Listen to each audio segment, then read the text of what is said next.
नमस्कार, मैं आपका स्वागत करता हूं आर स्पोर्ट्स जीके में। आज का हमारा अभी थर्ड लॉ आज हम पढ़ेंगे दी प्लेयर्स। ये हमारी एक सीरीज चल रही है कि जो कि मैंने स्टेप बाय स्टेप ले रहा हूँ लॉ वाइज 1 2 3 4 करके। तो जो मेरा ये फर्स्ट टाइम वीडियो देख रहा है वो जाके मेरी प्लेलिस्ट में मेरी पहली वीडियोस देख सकते हैं, नहीं तो आपको ये वीडियो समझ नहीं आएगी। तो चलो हम स्टार्ट करते हैं इस वीडियो को।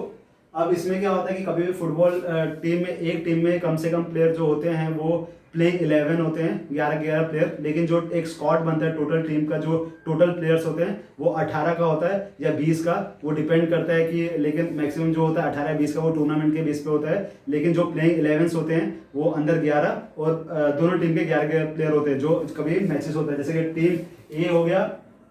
और टीम बी हो गया, तो 11-11 प्लेयर्स होते हैं। टोटल नंबर ऑफ प्लेयर कितना, 18 या 20, और अंदर कितने खेलते हैं, 11-11। अब इसमें एक और चीज होता है कि इसमें अगर कभी भी मैच स्टार्ट करते हैं तो मिनिमम 7 प्लेयर होने चाहिए स्टार्ट करने के लिए। अगर सपोज कि ए टीम के 11 प्लेयर हैं और अगर बी टीम के सिर्फ 7 प्लेयर हैं तो मैच स्टार्ट किया जा सकता है। तब आप ऐसे नहीं कहोगे कि सामने वाले 7 प्लेयर हैं हम नहीं खेलेंगे। अगर सपोज कि अगर कभी भी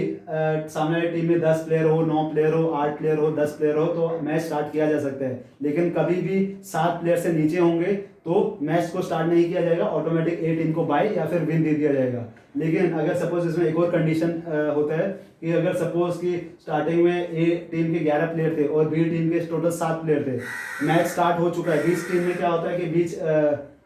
बीच ही में ही क्या होता है कि ए टीम कभी कभी क्या होता है कि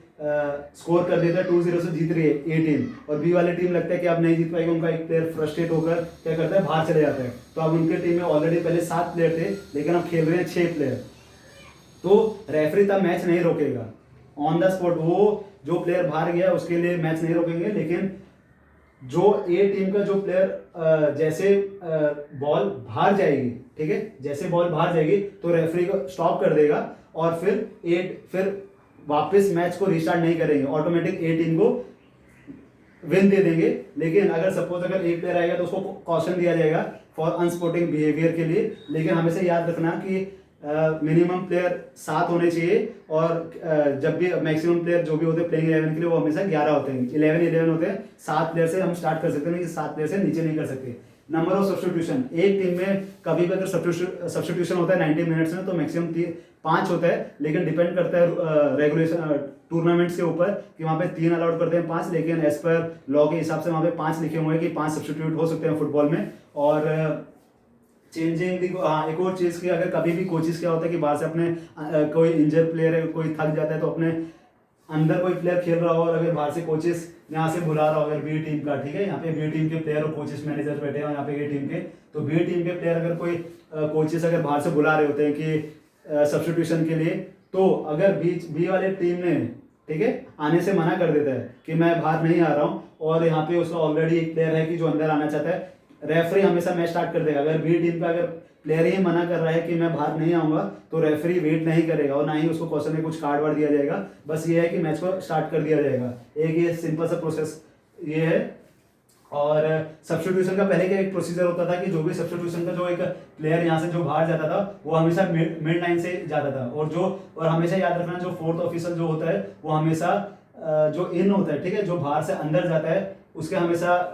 पैर वैर जो मतलब स्टड्स होता है उसके सिन गार्ड प्रॉपर, या हाथ में उसके नेल्स मतलब नाखून बड़े तो नहीं है इयररिंग्स, या फिर उसने गले में कोई चेन या हाथ में कोई कड़ा वड़ा तो नहीं पहना है, वो हमेशा सेंटर से एंटर होगा। लेकिन जब भी सब्स्टिट्यूशन होता है वो हमेशा जब मैच बॉल कभी बाहर चले जाए या फिर जब गोलकीपर में, मतलब इन द सेंस कि जब बॉल कोई पेनल्टी ले रहा हो या फिर कॉर्नर किक हो या फिर थ्रो इन हो तो ही किया जा सकता है। मतलब जब मैच रुका हो या अंदर हैंडबॉल हो जाए तो कोई फाउल या direct free kick indirect free kick ले रहा हो तो ही सब्स्टिट्यूशन हो सकता है। बीच मैच में मतलब प्लेइंग जब मैच चल रहा हो, प्ले ऑन हो, तब सब्स्टिट्यूशन नहीं हो सकता, ठीक है, ये हमेशा याद रखना। जो भी बाहर वाला जो बाहर से अंदर आएगा वो हमेशा सेंटर 9 से एंटर होगा। पहले एक रूल था 2019 से पहले, जून से पहले, कि ये अपग्रेड हो चुका है लॉ में, ये मैं आपको बता देता हूँ। जो पहले वाला प्लेयर था ना जो अंदर से बाहर जाता था वो हमेशा सेंटर वाली 9 से ही बाहर जाता था, ठीक है। लेकिन अब क्या रूल है कि अगर मान लो कि ये है तो यहाँ पे अगर वो टाइम वेस्ट ना हो तो जो ये फुटबॉल ग्राउंड है वो यहीं से बाहर होकर यहाँ से बाहर जाके अपने यहाँ पे डकयार्ड में या जो भी प्लेयर बॉक्स जो होता है जहाँ बैठने के लिए वहाँ जाकर जा सकता है, और जो बाहर से अंदर आ रहा है वो हमेशा मिड 9 से अंदर ही आएगा। ये बस हमेशा याद रखना।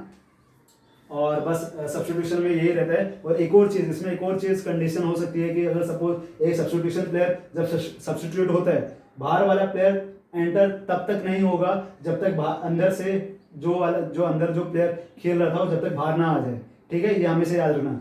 अंदर वाला प्लेयर जब तक बाहर नहीं आएगा तब तक बाहर वाला अंदर नहीं आएगा। ये एक सिंपल सा रूल है। और एक और चीज कि कभी ए टीम 2-0 से सपोज बी टीम 2-0 से जीत रही हो, ठीक है, और ए टीम हार रही है, तो बी टीम वाले के कभी कभी क्या करते हैं, टाइम वेस्ट करते हैं। ठीक है, तो टाइम वेस्ट कैसे करते हैं कि यहाँ से सब्स्टिट्यूट करने के लिए क्या रेफरी ने मैच रोक रखा है सब कुछ, या फिर जो भी है सब्स्टिट्यूशन का जो प्रोसेस चल रहा है उसमें क्या करता है, बी टीम का जो प्लेयर होता है वो जानबूझ के लेसिस बांध रहा है, फिर धीरे धीरे चल रहा है, फिर हाई हेलो या सबसे गले मिलकर जा रहा है कि हाँ भाई मैं जा रहा हूँ बाहर, ऐसे करके मस्ती, मतलब जो भी उनका एक टाइम वेस्ट और अनस्पोर्टिंग बिहेवियर होता है। तो उसमें क्या होता है कि जो सेंटर रेफरी जो रेफरी होता है वो उसको कार्ड देगा क्वेश्चन के लिए कि अनस्पोर्टिंग बिहेवियर के लिए, और उसको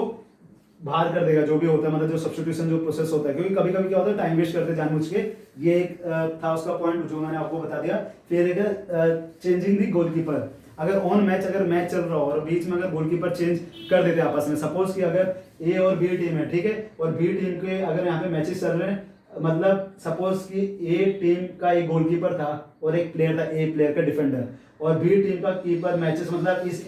बी टीम के हाफ में यहाँ पे मैचेस चल रहे हैं, और यहाँ पे क्या करते हैं कि ए टीम का गोलकीपर और प्लेयर आपस में अपने जर्सी वर्सी चेंज कर देते हैं और गोलकीपर चेंज हो जाते हैं आपस में, लेकिन रेफरी को पता चल जाता है, लेकिन मैचेस यहाँ पे चल रहा है, तब रेफरी मैच नहीं रोकेगा। ठीक है, मैच जैसे चलेगा, जैसे बॉल यहाँ से बाहर या इधर आउट जाती है, ठीक है, तो फिर क्या करेगा, रेफरी जाएगा और दोनों को ही कार्ड, येलो कार्ड देगा, जिसको कॉशन दिया जाएगा, क्योंकि विदाउट परमिशन रेफरी के अलावा, रेफरी को बिना बताए कोई भी चेंज नहीं कर सकता गोलकीपर। अब इसमें एक और कंडीशन होता है कि सपोज कि एक प्लेयर है, ठीक है, कोई एक प्लेयर बाहर चले जाता है, कि सपोज कि उसके पैर में लग गई, इंजरी आ गई, किसी ने पुलिंग कर दिया, पुशिंग कर दिया, लग जाती है ऐसे चोट या फिर क्रैम्प आ गया, तो उस समय में क्या होता है कि रेफरी अपना मैच रोक देता है। जब बॉल आउट होती है या फिर सीरियस इंजरी होती है, वहीं पे फाउल बॉल या लग जाती है, जैसे सीरियस पुलिंग कर दिया, इनडायरेक्ट फ्री की जो सिचुएशन होता है उस टाइम पे, अगर कोई रेफरी बोलता है कि अपने मैनेजर या फिजियोथेरेपी को बुलाकर थोड़ी देर बाहर भेज देता है, ग्राउंड के बाहर, या फिर इधर कर देता है बाहर, तो जो मैच जब स्टार्ट होगा, ठीक है, जब डायरेक्ट फ्री के इनडायरेक्ट फ्री की जैसे भी उन्होंने फाउल किया होता है, जैसे उसको इंजरी आई होती है और जो भी, तो अगर मैच इधर चल रहा है और बी का विदाउट इंटर यहाँ पे एंटर हो चुका है, ठीक है, विदाउट परमिशन हमेशा प्लेयर कभी भी मैच के अंदर नहीं एंटर कर सकता है, चाहे वो प्लेइंग 11 का क्यों नहीं था, वो थोड़ी देर बाहर गया था, लेकिन वो कभी भी अंदर जब आएगा तो यहाँ पे असिस्टेंट रेफ और किसी भी एक रेफ को, लेकिन सेंटर रेफरी के आई कांटेक्ट के बेस पे ही आएगा। जब मैच कभी बीच में रुक जाता है या फिर सेंटर रेफरी अगर उसको बोलता है कि हाँ अब आ जाओ, तो ही वो आ सकता है। अगर विदाउट परमिशन वो अंदर आता है तो उसको भी कार्ड दिया जा सकता है। अगर सपोज कि यहाँ बी टीम का कोई एक प्लेयर बाहर हुआ था और यहाँ पे मैच चल रहा है, ठीक है, इधर मैच चल रहा है, तो लेकिन उसने इंटरफेरेंस नहीं की अंदर आकर, तो उसको एक वार्निंग दी जाएगी, कार्ड दिया जाएगा क्वेश्चन के लिए, क्योंकि उसने विदाउट परमिशन एंटर किया। अगर सपोज कि मैच इधर ही आ रहा है और उसको यहाँ पे लगी हुई थी, वो बाहर बैठा हुआ कि मेरे पैर में लग गई है, जो भी थोड़ा हो रहा है, और यहाँ पे मैच आ रहा है और अचानक से उसको क्या लगेगा कि यहाँ पे गोल हो सकता है, तो वो अचानक से एंटर कर जाएगा अंदर और फिर वो गोल बचाने की कोशिश करेगा। उस समय में क्या होगा, डायरेक्ट फ्री किक और उसको डायरेक्ट कार्ड दिया जाएगा, क्योंकि विदाउट परमिशन उसने एंटर किया। तो ये मैं आशा करता हूँ आप समझ गए होंगे। और फिर है extra person in the sense कि कभी भी अगर कोई भी कभी एक्स्ट्रा पर्सन जैसे कोई एंटर हो जाता है, जैसे ए और बी। अब इसमें ए और बी में कैसा होता है कि इनका जैसे कि मैनेजर हो गए, कोचेस हो गया, ये दो किस्म के होते हैं। एक एक्स्ट्रा पर्सन हो गया, एक अपने टीम वालों में से, जैसे कोचेस मैनेजर है, सब्स्टिट्यूशन में कोई एक्स्ट्रा प्लेयर या किसी को कार्ड मिला हो, रेड कार्ड, जो बाहर बैठा हो। और दूसरा टाइप के होते हैं जो एक्स्ट्रा पर्सन, जो कि स्पेक्टेटर्स आ गए, जो कि हमारे टीम मेंबर्स में से नहीं होते, उनको मैं ये आप मेमोराइज करने के लिए कर सकते हो। अब मान लो कि एक्स्ट्रा पर्सन है, ठीक है, अगर मान लो अपने टीम का ए प्लेयर का इंटरफेयर करता है, मतलब 12वां प्लेयर अगर एंटर कर रहा है अंदर, ए टीम का जो बाहर बैठा हुआ है, और मैचेस इधर चल रहा है, ठीक है, इधर बी टीम के हाफ में चल रहा है और ए टीम का प्लेयर इंटरफेयर कर रहा है, विदाउट परमिशन एंटर कर गया, तो रेफरी यहाँ पे मैच नहीं रोकेगा कभी भी। रेफरी प्ले ऑन करेगा, जैसे आउट जाएगी बॉल या कभी मैच रुकेगा, तो फिर वो रेफरी उस प्लेयर को बाहर कर देगा, जो भी एक्स्ट्रा प्लेयर आया उनके ए टीम का। और उसको काट दिया जाएगा क्वेश्चन को विदाउट परमिशन उसने एंटर किया। अगर सपोज कि अगर उसने इंटरफेयर कर दिया, अगर इसमें भी एक और कंडीशन है सेकंड कि अगर ए टीम का अगर कोई प्लेयर यहाँ पे या उनका मैनेजर या कोच अंदर एंटर करके बी टीम यहाँ पे स्कोर करने जा रही है और अचानक से जानबूझ के कोशिश की अटैक करने की, उसको काट दिया दिखाया जाएगा और जहां से उसने इंटरफेयर किया वहां से डायरेक्ट फ्री किक ली जाएगी। ये एक रूल है। अगर सपोज कि यहाँ पे स्पेक्टेटर आ जाए या कुत्ता आ जाए या फिर कोई भी आ जाए, ठीक है, मतलब कभी भी गेम खेलते समय कोई स्पेक्टेटर भाग कर आ जाता है, कोई फैन से हाथ मिलाने आ जाता है, वो सब करता है, तो उस समय में क्या होगा कि स्पेक्टेटर के जहां से अगर उसने इंटरफेयर नहीं किए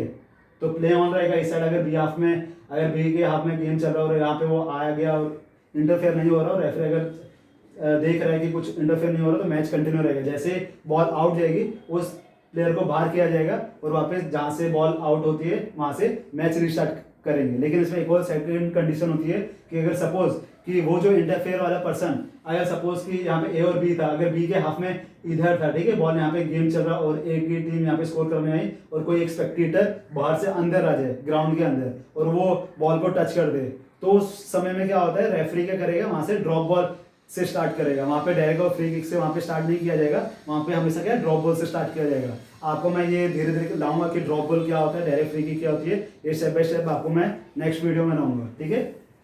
ये ड्रॉप बॉल कैसे स्टार्ट करते हैं और कितने प्लेयर कितने दूर रहने चाहिए। अब इसमें आगे ये एक्स्ट्रा पर्सन ने समझा दिया कि हमारे मैनेजर कोच भी हो सकते हैं या फिर स्पेक्टेटर जो कि बाहर से हो। स्पेक्टेटर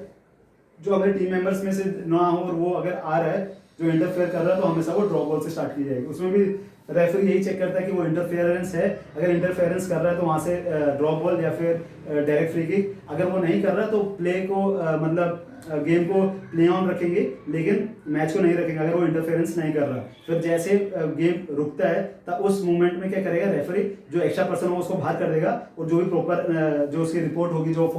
वो अपने रिपोर्ट में मेंशन करके आगे प्रॉपर अथॉरिटी को रिपोर्ट कर देगा।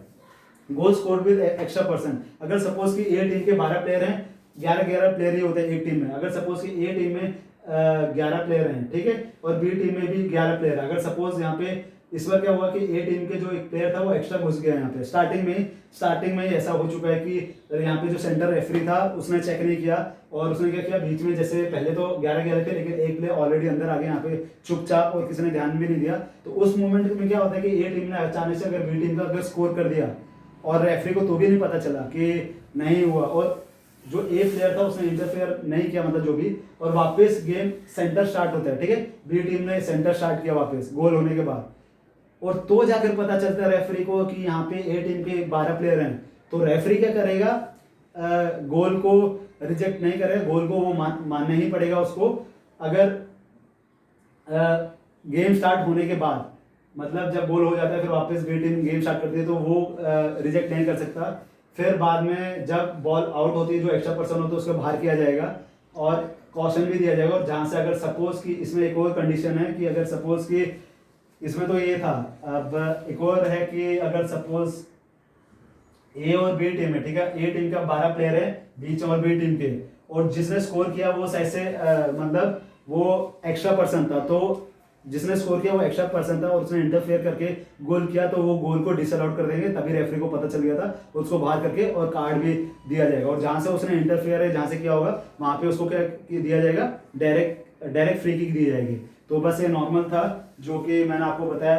एक्स्ट्रा पर्सन चेंजिंग दी गोलकीपर आपको मैंने बताया था। नंबर ऑफ प्लेयर्स मिनिमम 7 होने चाहिए, मैक्सिमम 11 होते खेलने के लिए। नंबर ऑफ सब्स्टिट्यूशन 3 और 5 मैक्सिमम 5 होता है एज पर रूल के हिसाब से। चेंजिंग दी गोलकीपर विदाउट परमिशन आप चेंज नहीं कर सकते, नहीं तो आपको काट दिया जाएगा। तो एक्स्ट्रा पर्सन मैंने आपको सब कुछ समझा दिया है। तो आशा करता हूँ आपको ये वीडियो पसंद आई होगी और ऐसे ही मैं वीडियो लाता ही रहूँगा आपके लिए। अगर आपको ये वीडियो अगर अच्छी लग रही होगी तो आप लाइक, कमेंट और सब्सक्राइब जरूर करें। और